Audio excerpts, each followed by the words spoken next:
So ayun guys, luto lang tayo ng tinola. Ayan, gisa na ako ng bawang, sibuyas, saka luya.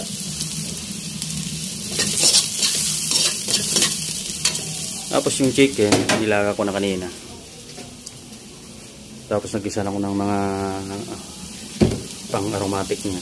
Ngayon, nilagay na natin itong nilaga. Ayan.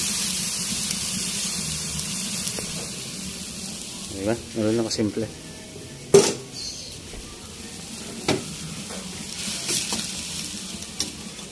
Ayan, pagkulo, lagyan na natin mga pampalasa.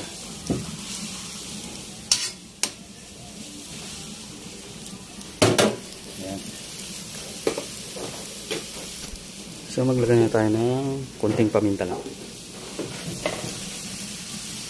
Ayan. Para may konting anghang dahil sa paminta.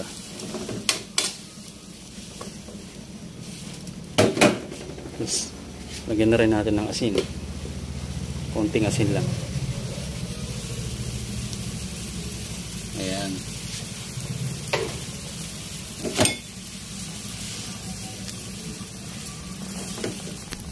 Ayan. Madali lang na magluto ng tinola. Tapos lagyan mo na mga gulay-gulay. Pwedeng sayote, pwedeng papaya. Tapos daon ng sili. Saka ang chicken, madali lang naman maluto. So ayun, pagkulo, lagyan na natin yung pampalasa. Kalat lang natin.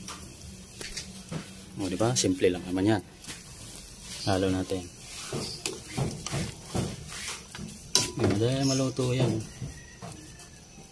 Tapos ilagay na natin yung sayote. Sayote lang yung mayroon ako. Ito yung sayote. Ilagay na natin. Dahan-dahan.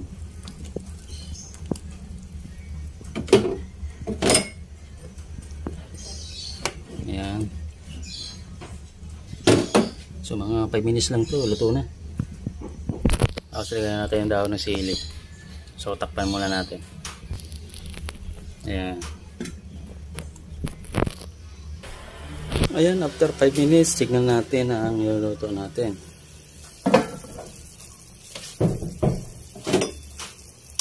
So ayan, yung sayote malambot na. Ito, ihulog na natin yung daon ng sili.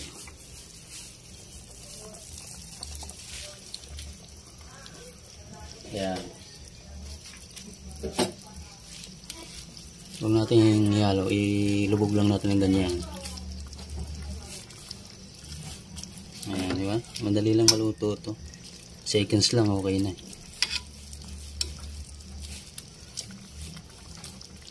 Ayan.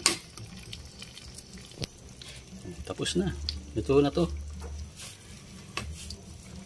Ano lang kabilis. Siyempre tikman natin.